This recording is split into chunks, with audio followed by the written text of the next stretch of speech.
I want to talk today about the curve of adoption for new products and why it's important to understand where your product is in this curve if you're in marketing or sales or you're a founder, because each of these segments are going to buy differently and you want to market to them a little bit differently. So I'm going to show the curve here, and I'm going to try to quickly go through some of the points that I've found selling dental CAD CAM. And dental CAD CAM is the perfect thing for this curve because it has a learning curve and it requires a monetary investment. So it really fits in well because you kind of have to have a buy-in with it, right? So let's start with the innovators. These are my favorite people to sell to. I was so lucky in dental CAD CAM to be able to sell to a lot of innovators. They are just the type of person. They're a lot of times they're very gregarious. They're very nerdy about their field and technology. They love finding things. They're kind of like treasure hunters when it comes to technology. They want to be the first ones to get their hands on something and try it out.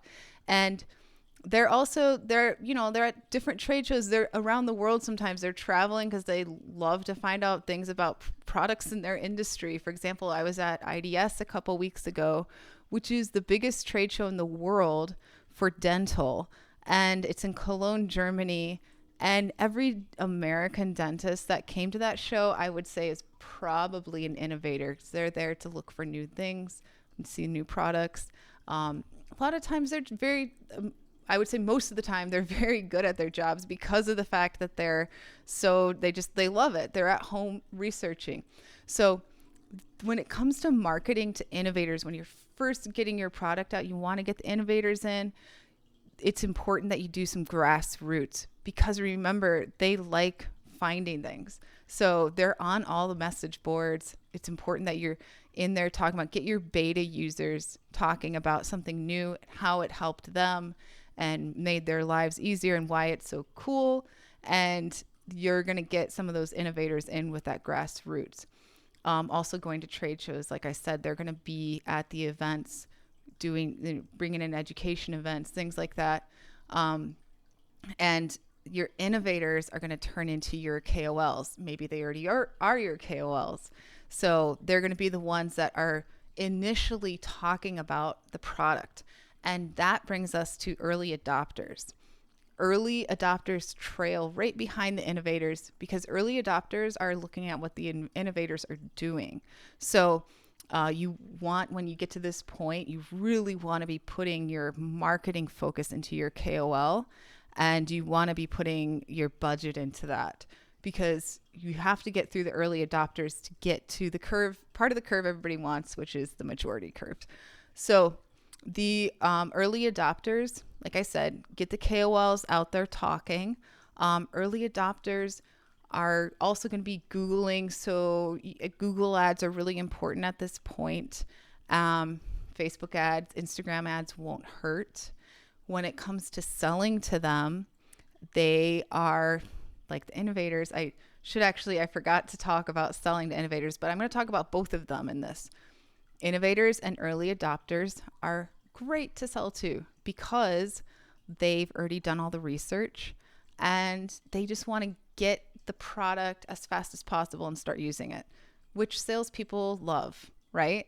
There's not like a very long sales cycle with them. And a lot of times they're going to teach you about your product. When I was selling dental mills to innovators, I learned so much about my own product from them because they love to talk. They're the types of people that you take them out to dinner. We're going to talk dentistry the whole time, and you're going to be so glued into the conversation because they're so interesting and knowledgeable. And so when they're buying from you, they're going to teach you about it. That's mostly innovators, but early adopters are the same as well, because they're also really digging and trying to find things, but they're just a little bit more wary of buying, and that's why they like to see somebody using it first and make sure that it's working for them before they make that investment. So with early adopters, KOLs are very important. Next, we're getting into the high part of the curve, the majority part of the curve, which is your early majority. The early majority is following closely behind your early adopters, but they are more wary. So you can still need the KOLs. You need to show trust in the product from people actually using it. But here's where you want to start planting seeds. With this part of this group of buyers, the seeds are important because the sales process is going to be longer. They're going to see a Facebook ad, an Instagram ad, a Google ad, and then you might be selling it to them a year later because they're just going to start thinking about it. And then slowly over time, it's finally like, okay, yeah, I want to buy this. They're going to need more hand-holding than innovators or early adopters. So just remember that with the sales cycle, it's going to take longer. There's going to be more questions. And you're going to start hearing things like, I want to see the product in person, which you don't hear as much from innovators and early adopters. They're kind of like, just get it over here. So once we get to this part of the curve with the majority, to be honest, the companies that are bigger, that have boots on the ground, that are going into businesses will have more success in a lot of ways, but that doesn't mean that small companies can't do the same thing in different ways. You just have to get creative and pivot if you don't have a huge sales team that can knock on doors. You should be doing webinars and you should be doing education events so that they can, come in and see it, touch it, make sure that it actually works. That's something that they actually want to do. So that is important for them. Yes, Facebook, Instagram, webinars. And we'll get to the laggards. Laggards have been dragged in kicking and screaming. They are like so intraoral scanners, great example. We're getting into the laggards. We're not quite there yet. I think 63% of dentists have intraoral scanners.